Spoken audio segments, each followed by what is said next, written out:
오늘 블레셋에 대한 예언의 말씀을 함께 살펴보고자 합니다.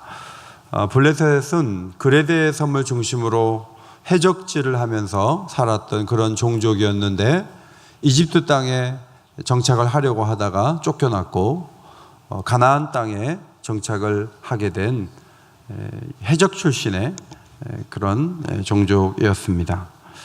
12세기에 가나안 땅에 정착했고 택한 민족 이스라엘을 가장 많이 괴롭힌 민족이 바로 블레셋 사람들이었죠. 팔레스타인이라는 이 말은 블레셋에서 유래된 말입니다. 이 사람들이 사는 지역이라는 뜻이죠.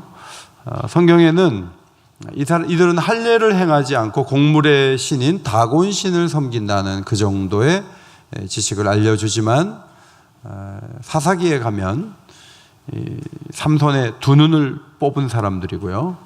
그리고 다윗 왕과 대결해서 골리앗이 쓰러졌는데 그가 바로 블레셋의 장수였죠.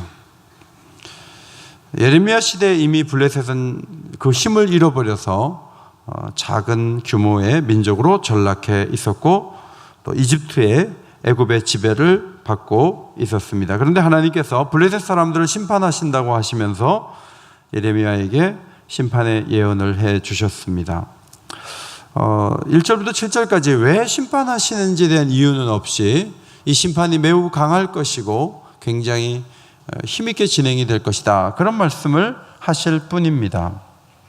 이들의 잘못이 무엇이기에 이렇게 심판을 당할까? 아모스 1장 6절에 보니까 여호와께서 이와 같이 말씀하시되 가사의 서너 가지 죄로 말미암아, 가사는 블레셋 땅의 한 도시거든요. 대표적인 도시인데 서너 가지 죄로 말미암아 내가 그 벌을 돌이키지 아니하리니 이는 그들이 모든 사로잡은 자를 끌어 에돔에 넘겼습니다.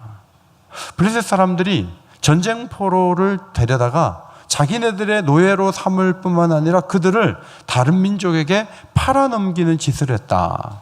유대인들이 잡혀가서 팔아넘겨질 만한 상황이 어디에 있는가? 성경을 찾아보니까 역대하 21장 16절 여호와께서 블레셋 사람들과 구스에서 가까운 아라비아 사람들의 마음을 격동시키사 여호람을 치게 하셨으므로 그들이 올라와서 유다를 침략하여 왕궁의 모든 재물과 그의 아들들과 아내들을 탈취하였으므로 막내 아들 여호아스 외에는 하나들도 남지 아니하였더라. 여호람 시대에 블레셋 사람들이 올라와서 왕자 한 명 빼고 다 잡아갔다는 겁니다. 그런데 에돔 사람에게 넘긴 거예요. 여호람 왕 통치기가 언제냐면 주전 853년에서 841년이 있거든요. 이때 이 시간 중에 포로로 잡아갔는데 에돔족에게 팔아 넘겼습니다. 그러면 예레미야 선지자하고는 몇 년 차이냐면 약 250년 차예요. 250년 전에 잘못한 걸 가지고 예레미야 시대에 심판한다는 것은 너무 하나님께서 너무 오래된 문제를 꺼낸 것이 아닌가, 이제 그런 생각을 우리가 하게 됩니다. 그러나 여러분, 우리 한국 사람이 전반적으로 갖고 있는 조급성, 이런 게 있잖아요. 조급성. 어떤 죄가 이렇게 들어오면요, 시간이 흐르면 이제 후손들이 가면서 그 죄는 더 강화되고 더 구체적으로 나타나는 경향을 보이는데, 원래 이 사람들이 그 해적대들이었거든요. 그러니까 해적의 기질이 더 강화되어서 나타나는 거예요. 그래서 예레미야 시대까지 이 사람들이 잠잠하게 착하게 사는 것이 아니라 그런 해적의 기질들이 계속 일어나면서 누군가 팔아넘기고 사람들을 이용하고 이런 태도들이 계속 강화되었다고 봐야 할 것입니다. 죄를 지으면 우리는 죄 짓고 오다가 벌 받을 것 같은 느낌을 받습니다. 그런데 죄를 짓는 사람들도 예를 들어 누구 살인을 했다. 그런데 안 잡히고 10년 동안 돌아다니잖아요. 그러면 그 사람이 이제 처음에는 막 사람을 죽여서 두려워 떨고 막 꿈에 나타나고 하는데 이제 벌이 빨리 안 오니까 하나님이 참고 계신다, 회개하기를 기다리신다, 이런 생각을 잘 하지 않고 하나님이 없는가 보다, 하나님이 모르는가 보다, 이제 이런 생각을 하면서 악을 습관화하게 되는 거죠. 하나님이 따라서 수백 년의 사건을 들춰내서 갑자기 후손들을 공격하는 것이 아니라 그 죄의 습성이 조상에게서 후손에게로 흐르면서 그 흐름이 빨라지고 강해지다가 예레미야 시대에 아주 강력한 심판을 받았다, 그렇게 보는 것이 맞을 것 같습니다. 야곱이 형과 아버지를 속였잖아요. 아버지는 양털을 몸에 붙여가지고 속이고, 형인 척 하면서, 장남인 척 하면서 축복을 받았고, 또 형에게는 팥죽을 가지고 또 속였어요. 근데 그 아들들을 보면은, 야곱의 아들들을 보면 아버지를 엄청나게 속이죠. 요셉이 죽었다고 하면서 요셉을 팔아넘기고 그 채색 옷에다가 피를 묻혀가지고 동물이 잡아먹은 것 같다, 살점 하나 뭐 붙어 있지 않고 다 그냥 피만 남았다, 옷을 다 찢어놓고 이렇게 해서 속여요. 그런데 속인 다음에 이 야곱의 아들들이 전부 벌을 받은 게 아니고 잘 살아요. 그냥 살아요. 없는 것처럼 그냥 또 11형제가 사는 거예요. 그러다가 기근이 들자 양식을 구하러 갔는데 이 총리가 갑자기 호통을 치면서 은잔을 가져갔다 막 이러면서 막 불려오고, 다음에 올 때 뭐 형제가 누가 있냐, 베냐민 막내 있습니다, 그거 안 데리고 오면 양식 못 받는다 이래가지고 아버지는 안 보내려고 그러고 막 하자 그러고 해서 갔는데, 또 베냐민 그 짐에서 그 곡물 더미에서 은잔이 또 나오니까 그제서야 우리가 옛날에 요셉을 죽인 것 때문에, 요셉을 팔아넘긴 것 때문에 우리가 이 고통을 당한다 하면서 이 요셉 앞에서 그런 회개하는 그런 탄식의 모습을 보이는 것을 우리가 봅니다. 어쨌든 죄라는 것은 점점 강화되고 뿌리 내리고 열매를 거두고 이렇게 그러다가 하나님의 심판 앞에 서게 되는데, 블레셋 사람들도 성경에 구체적으로 나온 것은 그렇게 잡아온 사람들을 에돔족에게 팔아넘긴 것만 나오는 것 같지만 이들에게 흐르는 죄는 점점 더 많아졌을 것이다. 그리고 예레미야 시대에 강력한 심판을 받았다, 이렇게 성경을 해석할 수 있겠습니다. 2절에 북쪽에서 일어나 물결치는 시내를 이루듯 이렇게 홍수가 밀려오듯 와서 그 땅 주민들이 울부짖게 될 것이다, 이런 강력한 말씀이 있는데, 이 북쪽에서 내려온 물결은 지금 이집트는 남쪽에 있거든요. 그러니까 이집트를 공격하기 위해서는 이 블레셋 땅을 지나야 되는 거죠. 그러니까 위에 있는 바벨론이 내려와서 초강대국이 이 바벨론을 초토화시키는 겁니다. 그렇게 될 것을 경고를 해 주었습니다. 저는 어릴 때 중랑천변에 살았는데, 옛날에 그게 비가 오면은 뭐 수위 조절이 안 돼가지고 뚝이 한번 터졌는데 집에까지 이렇게 물이 이렇게 슉 들어왔단 말이죠. 우리 집에 옷가게 했는데 옷이 다 젖었어요. 이 걸어놓는 옷 외에는 가게까지 들어온 거예요. 그래서 제가 중랑천을 한번 나가보니까 막 돼지도 떠내려가고 뭐 엄청나게 떠내려가고, 이삿짐 뭐 장롱도 떠내려가고 막 대단하더라고요. 여러분, 그 물결이 한번 터져가지고요 막 밀고 내려오면, 거기 쓰나미 같은 그런 파도가 밀려오면 누가 그걸 버티겠어요. 일본에서 수십 미터짜리 담을 쌓을 수 있겠습니까? 뭘로 막겠습니까? 아무것도 막을 수가 없는 거예요. 이 강대국이 밀려올 때 초토화시키겠다. 3절에 보면 군마의 발굽 소리와 병거 바퀴 소리가 진동하는 소리 때문에 아버지의 손맥이 풀려 자기의 자녀를 돌보지 못할 상황이 있게 될 것이다, 이런 예언도 있습니다.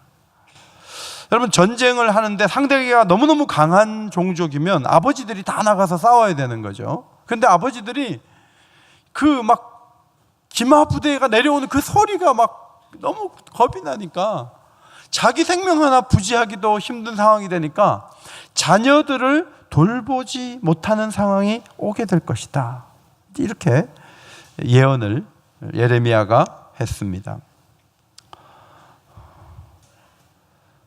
여러분, 아버지의 손맥이 풀려 자녀를 돌보지 못한다. 많은 자녀들이 아버지가 돌보니까 사는 거죠. 근데 손맥이 풀린다는 말은 아버지 역할을 할 힘이 없다. 이 공포 때문에 용기를 완전히 잃어버려서 서로 기회를 준다 해도 아무것도 못한다. 북한에 잡혀 있던 사람들 가운데 이제 미국으로 돌아와서 정상적인 생활이 가능할 줄 알고 정착하기를 바랐는데 상당수는 미국으로 돌아와서 정상적인 생활을 못한다 그러죠. 손맥이 풀려서. 북한에서 무슨 일이 있었는지 모르지만 거기서의 그 기간을 극복하지 못하고 정신적으로 완전히 무너져가지고 자살하는 사람도 있고, 무기력한 사람도 있고, 말이 아주 느린 사람도 있고. 마음이 이렇게 풀리면요, 나중에 기회가 돼도 못하는 경우가 발생될 수가 있는 거죠. 전쟁의 상황에서만 아버지의 손맥이 풀리는 것은 아닙니다. 많은 아버지들이 바쁜 일에 내몰려서 집에 퇴근도 잘 못하고 그런 일들이 반복되면서요, 분명히 유치원 때 졸업식 때 갔었는데 애가 갑자기 대학 졸업식이라고 오라 그러는 거예요. 중간이 없어요. 중간에 아버지는 회사에다 다 시간을 갖다 바쳤어요. 빠른 경제 성장을 위해서 아버지들이 가정을 위해서 돈을 벌러 나갔던 시기가 있었습니다. 손맥이 풀린 것은 아닌데 의욕을 갖고는 있는데 결과적으로는 마찬가지 현상이 일어나는 일들이 많은 가정에서 있었습니다. 그래서 아버지는 있으나 마나한 존재가 되었습니다. 어떤 아버지는 자녀들에 대한 애정이 너무 없어서 그냥 자기 좋아하는 일만 계속 하다가 아이들의 성장 시기에 아무것도 해주지 못하고 그냥 밖으로만 돌아다니다가 자기 좋아하는 일만 하다가 낚시만 하다가 그냥 시간을 보내는 그런 경우도 있습니다. 어쨌든 자녀를 돌보지 못하는 부모로 살아간다는 것은 하나의 전쟁 상황에서 있는 일을 말하는 것이고 하나의 하나님의 징벌적인 표현이다. 징벌을 받는 상황에 대한 표현이다. 그렇게 볼 수가 있습니다. 자녀들이 원할 때 아버지를 필요로 할 때 아버지가 곁에 서 있는 것은 얼마나 귀한 모습입니까? 오늘도 아버지들, 어머니들만 하면 되는데 특송을 애들이 나와서 앞부분을 이렇게 불러주고 애들이 아버지 덕분에 교회에 와서 기도에 참석해서 찬양을 하고 박수를 받으면서 앞으로 찬양을 계속 해야 되겠다, 이런 생각을 조금이라도 가진다면 이 아이들에게 얼마나 좋은 일을 한 것입니까? 저는 목양을 하면서 목회자가 너무 바빠서 우리 목사님 전화해봐야 전화도 못 받을 텐데 전화하지 말아야지, 이렇게 아예 성도들 가운데 마음을 닫아버리고 그 어떤 정보도 주지 않고 혼자 막 이렇게 호통하면서 시간을 이렇게 보내는데 나중에 한 2년 3년 지나가지고 만난단 말이죠. 만나가지고 그것도 안 만나려고 그랬는데 제가 만나자 그래갖고 어떻게 지내냐고 그랬는데 2, 3년 동안에 엄청난 일이 있었던 거예요. 기도 부탁도 한번 못 듣고 그냥 어렴풋하게 어렵겠다 이렇게 하다가 시간이 이렇게 지나가는 거죠. 얘기를 하다 보면 얼마나 미안한 감정이 드는지 몰라요. 저런 사람 바로 얘기를 좀 들어주라고. 오늘도 박혜원 지사님이 간증을 하는데 내가 병원에 한 번은 갔었거든요. 오늘 한 번도 못 갔으면 얼마나 미안했겠어요. 한 번은 갔었어요. 그러니까 어떤 일이 있을 때 목양을 하는 목회자가 뭔가 그를 위해서 기도해주고 손을 잡아주고 같이 눈물을 흘려주고 그렇게 하면서 가는 게 사실은 축복이에요. 목사가 너무 바쁘게 막 돌아다녀가지고 상담도 못하고 그냥 설교 시간만 얼굴 뻔히 보고 신방도 한번 받아본 적이 없고 그렇게 그냥 돌아다니는 그것은 교회적으로 축복된 모습이 아니다, 그런 생각을 하게 됩니다. 이스라엘을 하나님이 위하실 때 따뜻한 목자 같은 왕들을 세우시고 지도자들을 세우셔서 그 백성들을 돌보게 하시는 거죠. 그런데 지도자들이 그렇게 못하는 시대도 참 많았어요.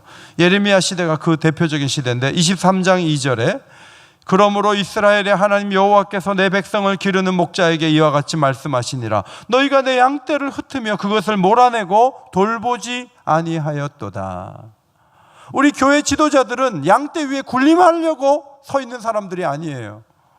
양떼를 흩으면 안 돼요. 양떼들에게 못을 박으면 안 돼요. 양떼를 몰아내면 안 돼요. 양떼를 사랑해야 돼요. 양떼를 잘 돌봐야 돼요. 그래서 지도자를 세운 거예요. 국가 지도자나 정치 지도자나 영적인 지도자나 마찬가지예요. 하나님은 양떼를 잘 돌보기를 원하세요. 지도자들이 관심과 애정을 갖고 그들을 위해서 헌신하고 희생하는 것을 기뻐하시는 것이죠. 바울의 위대함은 그 바쁜 바울이 아버지의 심정을 놓치지 않고 아버지의 심정으로 권면하고 경계하고 기도했다는 거예요. 데살로니가 전서 2장 11절 말씀 앞에 보시고 같이 읽겠습니다. 시작. 너희도 아는 바와 같이 우리가 우리 각 사람에게 아버지가 자기 자녀에게 하듯 권면하고 위로하고 경계하노니, 아버지가 자기 자녀에게 하듯 권면하고 위로하고 경계하노니. 개척하면서 얼마나 어려웠겠어요. 교회들도 핍박이 있는 상황에서 얼마나 신앙생활하기 어려웠겠어요. 그러나 데살로니가 교회도 그렇고 바울도 그렇고 행복했다고요. 왜냐하면 아버지 역할을 하는 사람이 있었고 그 따뜻한 돌봄을 경험하면서 그가 보낸 편지라도 읽으면서 아름다운 교제를 나눌 수 있었기 때문에 얼마나 그 시대의 교회는 행복했을까 생각해 볼 수가 있습니다.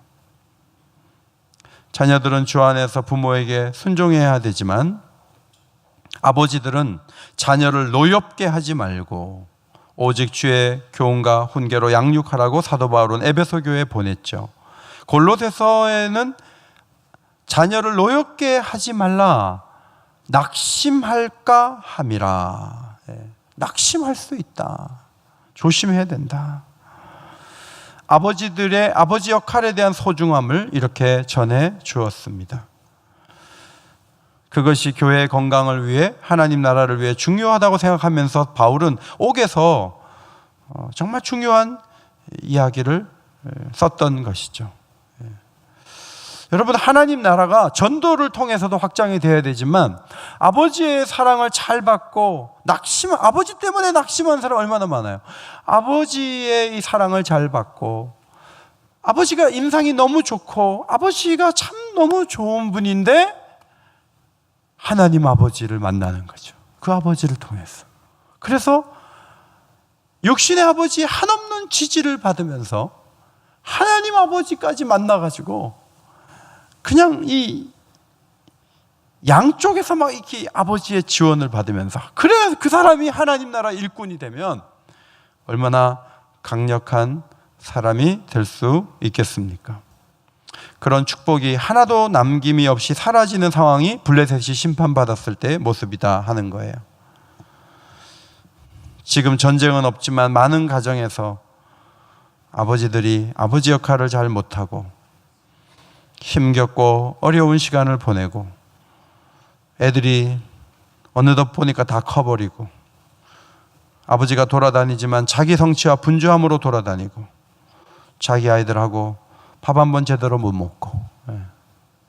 제가 주일날도 좀 돌아가신 분 얘기해서 미안했지만 목회자들 가운데 스모은교회 세계적인 목사님도 1년에 한 번? 아들하고 식사한 것이 1년에 한 번? 그렇게도 못했대요. 그러면 세계를 호령하고 세계에서 찬양하고 자기 집에 애를 돌보지 않아요. 행복한 게 아니에요.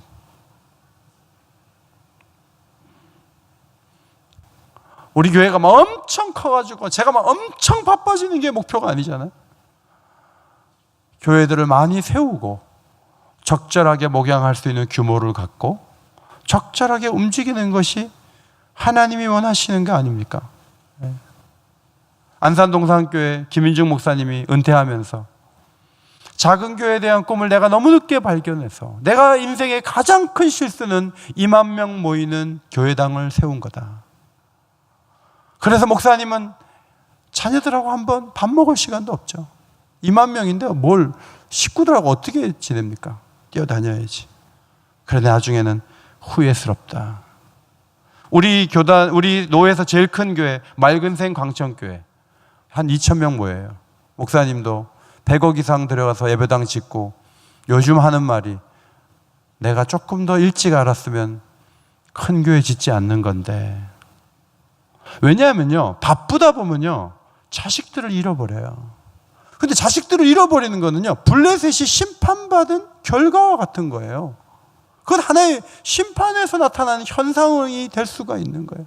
사무엘이 온 나라를 다니면서 움직였지만 그 자식들을 놓쳐버리고, 엘리 제사장이 그 자식들을 놓쳐버리고, 그리고 큰 제사장으로 서 있으면 뭐 하겠어요?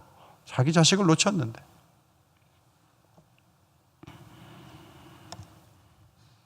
여러분, 아이들이 어릴 때, 아직 시간이 있을 때, 그래도 만나서 밥 먹을 수 있을 때 자녀들을 돌보시고 사랑하고 안아주고 세워주시기를 바랍니다. 이것이 축복이에요. 무슨 억만금이 생겨야지 축복이 아니고요, 자식들과 함께 그들을 돌보고 그들의 필요를 채워주고 그들을 사랑하고 그들과 대화하면서 하나님을 소개하고 십자가의 은혜를 말하고 간증하고, 이게 축복이에요. 제가 어머니 댁에 갔는데 어머님이 노트가 있는데 우리 예영이가 같이 가가지고 할머니 이거 무슨 노트예요? 딱 열어보니까 감사 노트예요. 감사 노트. 제가 감사에 대한 책을 한 권 드렸더니 그 책을 읽으시고 그날부터 감사 노트를 쓰신 거예요. 작년 1월 1일 김영철 목사님 돌아가셨다는 소식을 들으시고, 김 목사님은 우리 아들에게 아버님 같은 분이신데 너무 감사한데 하면서 쭉 적으시고, 자녀들에 대한 이야기를 적으시고, 지금 혼자 계신데 외롭지만 천국이 가까이 오고 있음을 감사, 외롭지만 찬송할 수 있어서 감사, 이러면서 쫙 적어 놓으셨는데, 이제 그 감사 노트를 보면서 마음에 은혜가 되는 거예요. 하나님이 계시니까 감사하고 계시는구나. 자녀들에게 신앙의 유산을 꼭 물려줘야 되고, 그렇게 하기 위해서는 그들과 시간을 내고 그들에게 좋은 것들을 나눌 수 있는 여지를 항상 만들어야 되죠. 4절에 도와줄 자를 다 끊어버리는 날이 올 것임이라, 이런 말씀이 있습니다. 이 블레셋은 이제 밖으로 나가는데 두로와 시돈이 항구 도시니까 이제 그쪽에서 어떤 도움을 받을 것 같은데, 하나님께서 두로와 시돈에 남아있는 도와줄 것을 다 막겠다 이렇게 말씀하시고, 이 갑돌섬은 그레데 섬을 말하는데 갑돌섬도 하나님께서 유린하시겠다. 그래서 그 어떤 도움도 못 받는 상태로 만들어버리겠다. 이게 이제 하나님의 심판의 내용이죠. 이게 굉장히 두려운 말씀이라고 보입니다. 여러분, 태어나면서부터 남의 도움 안 받고 사는 사람이 어디 있어요? 어머니가, 아버지가 안 돌보면 어떻게 커요? 혼자서. 누군가 도와주니까 크죠. 얼마 전에 유튜브에 최아무개인가요? 막 노래를 너무 잘하더라고요. 그런데 굉장히 불우하게 자랐더라고요. 그래서 3살 때 부모님이 죽고 고아원에 갔는데 매를 맞아서 5살 때부터 집에 안 들어가고 고아원에서 안 하고 그냥 계단 같은 데 이렇게 빌딩 그런 데 들어가서 자서 5살 때부터 계속 그렇게 컸다는 거예요. 그러니까 뭐 심사위원들이 막 상상을 못해. 어떻게 그렇게 살 수 있지, 사람이?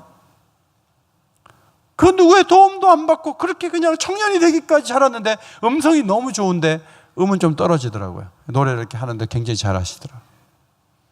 여러분, 도움 안 받고 산다는 게 비참함. 우리가 지금 도움을 받고 살거든요. 도움을 받고 살아요. 제가 지금 설교를 해도 다 방송실에 이렇게 도와주면서 이렇게 영상을 띄워주고 모든 부분에 이렇게 도와주잖아요.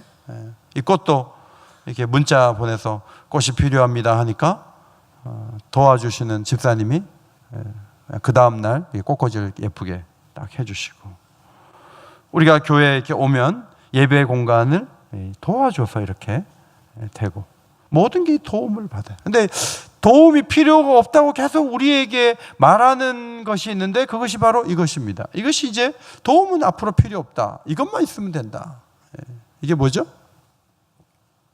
스마트폰이죠. 자, 이것만 있으면 은행에 가야 돼요, 안 가야 돼요? 안 가도 돼요. 이거는 이것만 있으면 사진도 찍고요. 잘 모르면 뭘 보면 돼요? 네이버에게 물어보면 돼요. 그러면 네이버가 다 얘기를 해줘요. 그러니까 이것만 있으면 무슨 관계가 필요가 없는, 주고받는 일이 필요 없는 그런 사람들이 되는 거예요. 근데 여러분 절대 그렇지 않아요. 뭐 자주 국방 해도요, 미군 빼면요 위기는 곧 오게 되죠. 그러니까 동맹을 맺고 관계 속에서 이렇게 버티고 있는 그 긴 시간을 어리석은 시간으로 볼 수 없는 거예요. 무역을 하면서 살 수밖에 없잖아요. 자원도 없고 아무것도 없는데, 사람은 많고. 그래서 무역을 하면서 사는데 그게 우리하고 무슨 상관이냐 하면서 세계 가운데 어떤 역할을 하는 것에 대해서 아주 폄하하면서 도움을 주고받는 것에 대해서 감사하지 않는 것은 굉장히 올바르지 않은 태도라고 볼 수가 있습니다. 블레셋에 도와줄 자를 다 끊어버리겠다는 것은 하나님께서 블레셋이 너무 교만했다는 거죠. 우린 도움 없이도 갈 수 있어. 자, 이런 마음을 가지기 때문에 그래 한번 도움 없이 살아봐 하고 끊는 거죠. 하나님은 에덴에서 아담에게 돕는 배필 하와를 지어주셨어요. 그때 하와를 처음 보자마자 눈이 확 동공이 열리면서 아담이 뭐라 그랬어요? 이는 내 뼈 중에 뼈요, 살 중에 살이다 그랬어요. 근데 이제 범죄한 다음에, 선악을 알게 하는 나무의 실과를 먹고 난 다음에 자초지정을 다 들어보는 과정에서 하나님 앞에서 하나님이 나와 함께 있게 하신 여자가 줘서 먹었습니다, 이렇게 얘기를 했어요. 그러니까 범죄하기 전에는 참 만족스럽고 아름답고 고마운 존재였지만 죄를 지으면 저 사람은 문제거리다, 저 사람은 문제를 늘 제공하는 사람이다, 이렇게 손가락질을 하게 되는 거죠. 가장들이 이렇게 보면은 어깨가 무겁잖아요. 어깨가 무거워요. 우리 교육자들 중에 지금 이게 보니까 제일 어깨가 무거운 사람이 하정욱 목사님. 이제 짐이 세 분이나 있잖아요. 짐이 세 분이나 있고, 요즘에 그 박정건 목사님도 얼굴이 약간 어두워져요. 출산이 가까우면서 아버지 역할을 어떻게 해야 되는가 이러면서 어깨가 축 늘어지는 그런 모습을 볼 수가 있고, 이제 김용재 전사님도 요즘 조금씩 어두워질 수가 있겠죠. 출산을 앞두고. 근데 이제 잘 생각해 보면 내가 우리 식구들 내가 먹여 살리는 사람이야 막 이러면 아버지들이 막 큰 소리 치고 내가 땀을 흘리니까 우리 집이 돌아가는 거지 막 이렇게 생각하지만, 잘 생각해 보면은 이 부인들의 노동량은 남편보다 훨씬 많아요. 잘 보세요. 집안일을 이렇게 하는데 이건 쉼도 없고요. 제 아내는 집에 이렇게 들어오자마자 부엌으로 들어가서 일을 막 하다가 빨래를 막 널었다가 막 왔다 갔다 하는데 내가 일하는 양보다 더 많다는 걸 내가 봐요. 물론 애들이 좀 많아서 그런 면도 있지만, 그런데 잘 보면은 그 나를 닮은 애들이 이렇게 움직이면서 내게 주는 기쁨이 너무 크잖아요. 그러니까 잘 생각해 보면 내가 은혜를 받으면요, 와이프도 고맙고 애들도 옆에 있어서 좋고 다 너무너무 좋은 거예요. 걔네들이 계속 있습니까? 밥 왜 이렇게 많이 먹어? 조금 먹어. 이렇게 얘기하고 싶은 아버지는 없을 거예요. 얘네들이요, 조금 있으면 다 간다고요. 다 나가요. 나중에 빈둥지에 이렇게 둘이 남아가지고 서로 이렇게 보면서 재미없게 이렇게 살아가는 그런 분들이 많잖아요. 애들이 있을 때 같이 웃고. 여러분, 우리 주변을 잘 보면 뭘 그렇게 사람들이 여러분을 뜯어먹으려고 그러고 공격하려고 그러고, 뭐 사람들이 그렇습니까? 그렇지 않습니다. 주변을 잘 보면요, 우리를 사랑해주고 위해주고 격려해주고 그런 사람들이 훨씬 많아요. 아멘.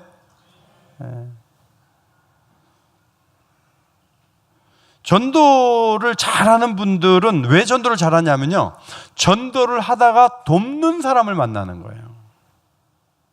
그러니까 내가 10명 초대했는데 한 명밖에 안 왔다고 한탄하는 단계가 있고, 그 위의 단계는 5명을 데리고 오려고 했는데 10명이 와 있는 거예요. 그게 어떻게 그렇게 되냐면요, 자기네끼리 연락해서 데리고 와요. 이게 하나님의 돕는 역사예요. 그러니까 그런 은혜를 좀 경험을 해야 돼요. 내 노력한 거에 비해서 너무 적게 늘 거뒀다는 이 피해의식을 가지고 사는 것보다는, 은혜라고 하는 것은요, 우리가 뿌린 것보다 훨씬 많이 거둘 수 있는 축복이에요. 이것은 돕는 자를 붙여주면서 일어나는 역사인 것을 믿으시기 바랍니다. 하나님이 돕는 은혜를 주신 게 얼마나 놀라운 축복인지 몰라요. 성령은 우리 곁에서 우리를 돕는 자가 되십니다. 들었던 말씀이 생각나게 하시고, 예수님을 깨닫게 하시고, 닮아가게 하시고, 예수를 믿어서 난 더 외톨이가 되었어요. 나는 예수를 믿어서 미움의 대상이 되었어요.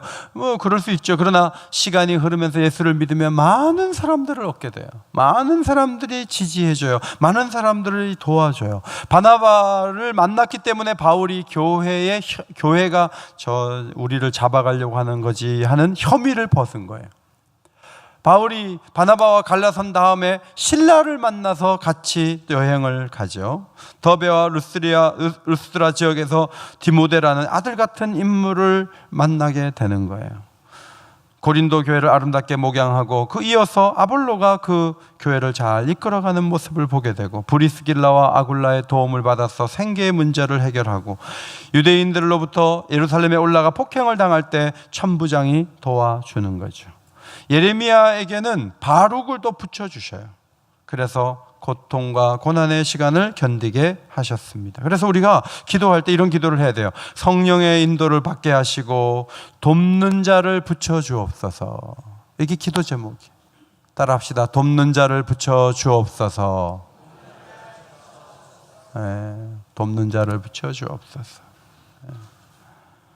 그러니까 저는 우리 교육자들이 열심히 일하고 교인들을 너무너무 사랑하고 최선을 다하고 막 이렇게 열심히 뛰니까, 다른 교회 누가 와서 이렇게 우리 교회를 보고 목사님 복이 많다는 거예요.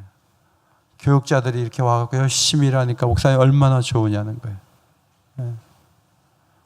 사랑방 성김이 혼자 뛰는 게 아니고 막 이금희가 또 막 얼마나 도와주고 막 애쓰고. 교구 목사님들이 일을 할 때 막 돕는 자들이 나타나서 막 도와주면 얼마나 좋겠어요.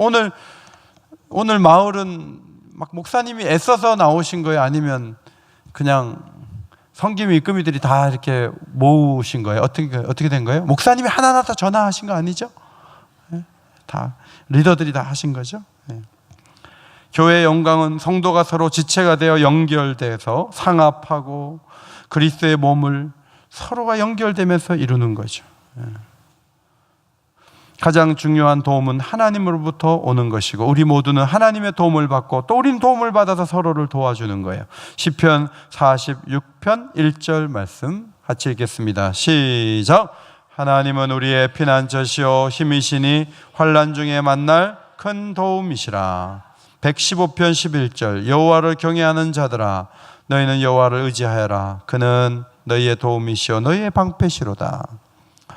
하나님의 도움이 있고 또 많은 사람들의 도움이 또 계속 유지되고, 이것이 하나님의 축복인데 블레셋은 거기에서 예외가 되었다 하는 겁니다. 5절에 가사는 대머리가 되었고 아스글론과 그들에게 남아있는 평지가 잠잠하게 되었다. 이 블레셋을 이해하기 위해서는 5도시를 이해해야 되죠. 다섯 도시. 따라합시다. 가사, 아스글론, 갓, 에그론, 아스돗. 이 5도시를 잘 아는 게 중요해요. 가사가 삭발했다는 뜻은요, 도시가 완전히 파괴됐다는 의미도 있고 또 깊은 슬픔에 잠겨 있다는 의미도 있어요. 잠잠하게 됐다는 말은 말문이 막혀서 더 이상 말을 못하는 상황이 되었다. 하나님의 심판을 받아서 말할 처지가 아닌 입장이 되었다, 그런 말이죠. 여러분 사랑방에서 얘기를 많이 하고 12시 5분에 이제 집에 가면서 말을 막 3시간씩 막 하고, 그리고 집에 가면서 이 축복이거든요. 여러분 너무 충격이 있고 어려우면요 말을 못해요. 그냥 가만히 있어요. 남들이 얘기할 때 왜 이렇게 말이 길지 하고 빨리 끝나면 가면 좋겠는데 이러고 있어요. 누군가 거기 말을 좀 많이 하고, 우리나라에 지금 커피숍이 많고 막 거기 차 한 잔 놓고 막 3시간씩 얘기하고, 그냥 그 주인은 빨리 나갔으면 좋겠다는 눈치를 보내는데도 막 둘이 만나가지고 막 얘기를 나누고, 그거는 어느 정도 기운이 있을 때 하는 얘기예요. 차를 마시러 가지도 않을 뿐더러 차를 시켜놓고도 아무 말이 없을 수도 있는 거예요. 이제 완전히 말이 끊어지게 하겠다, 이렇게 하나님께서 경고를 하신 것이죠. 그 다음에 내가 내 몸 베기를 어느 때까지 하겠느냐, 이런 말이 있는데, 이 말씀은 신명기 14장 1절에 너희는 여호와의 자녀이니 죽은 자를 위하여 자기 몸을 베지 말며, 그때 풍습이 너무 큰 재앙을 만나거나 할 때는 몸을 베면서 그 슬픔을 표현하는데, 그런 표현을 한다면 너희들은 계속 몸을 베야 될 거야. 왜냐하면 아픔이 계속될 거니까. 이제 하나님이 그렇게 말씀을 하시면서 여호와의 칼이 쉬지 않는다, 이런 무서운 경고의 말씀을 47장에 주셨습니다. 제가 이제 이번 주일은 애굽에 대한 말씀을 전하려고 하는데, 블레셋에는 그러면 어떤 희망도 남아있지 않나? 블레셋은 이것으로 완전히 끝인가? 이제 그런 생각이 들었어요. 그래서 성경을 찾아봤어요. 찾아보니까 이들에게도 소망의 말씀을 주신 것이 있는데, 스가랴 9장에서 그 말씀을 발견할 수가 있었습니다. 자, 스가랴 9장 7절 앞에 보시고 같이 읽겠습니다. 시작. 그들도 남아서 우리 하나님께로 돌아와서 유다의 한 지도자같이 되겠고 에그로는 여부스 사람같이 되리라. 그들의 어떤 안 좋은 풍습을 끊어버리고 그들이 남아서 하나님께로 돌아올 날이 있게 될 것이다. 그래서 유다의 한 지도자같이 되고 에그로는 여부스 사람처럼 될 것이다. 유다 지파에 편입된 가나안 종족이 있거든요. 여부스 사람들이에요. 그런데 하나님께서 나무 패고 물 깃고 하는 그런 일을 했지만, 하나님 나라를 위해서 뭔가 일할 수 있는 사람들을 언젠가 불러주시겠다, 그렇게 약속한 말씀이 스가랴에 있는 것을 볼 수가 있습니다. 여러분은 언젠가 말문이 닫혔던 경험이 있지 않습니까? 너무 힘겹고 어려운 일들을 만나가지고 한숨을 쉬고 고통하고 어려운 일이 여러분에게도 있지 않았습니까? 지금 여러분은 어떤 아픔을 안고 있습니까? 하나님은 여러분 가운데 제거해야 될 모든 것들, 잘못된 것들을 제거해 주시고 여호와께로 돌아오게 하시고 하나님 나라의 한 부분에 다시 한번 기여할 수 있는 힘을 주실 수 있는 소망의 하나님이라는 사실을 믿으시기 바랍니다. 그래서 제가 말씀을 정리하면서 이런 글을 적었어요. 하나님의 역사에 누구에게든지 막다른 골목은 없습니다. 한번 크게 읽겠습니다. 시작. 하나님의 역사에 누구에게든지 막다른 골목은 없습니다. 블레셋 종족조차도, 이집트 사람조차도 그들에게도 뭔가 소망의 메시지를 성경에 보면 이렇게 남겨놓으셨거든요. 자, 그거 왜 남겨놨냐면요, 택한 백성 이스라엘은 내가 그러면 포기했겠느냐, 회복시키지 않겠느냐? 아니다. 블레셋도 내가 여부스 사람처럼 쓰리라고 말하는 나 여호와인데, 옛날부터 예배하고 찬양하던 너희들이 고통당할 때 내가 너희들을 그냥 버려두겠느냐? 절대로 아니다. 난 너희들을 반드시 회복시켜서 너희들을 통해서 영광을 받으시겠다. 이것이 하나님의 약속인 줄 믿습니다. 그 약속을 붙잡고 오늘도 간절히 기도하심으로 하나님의 도우심을 받을 수 있는 복된 성도들이 되시기를 주의 이름으로 축원합니다.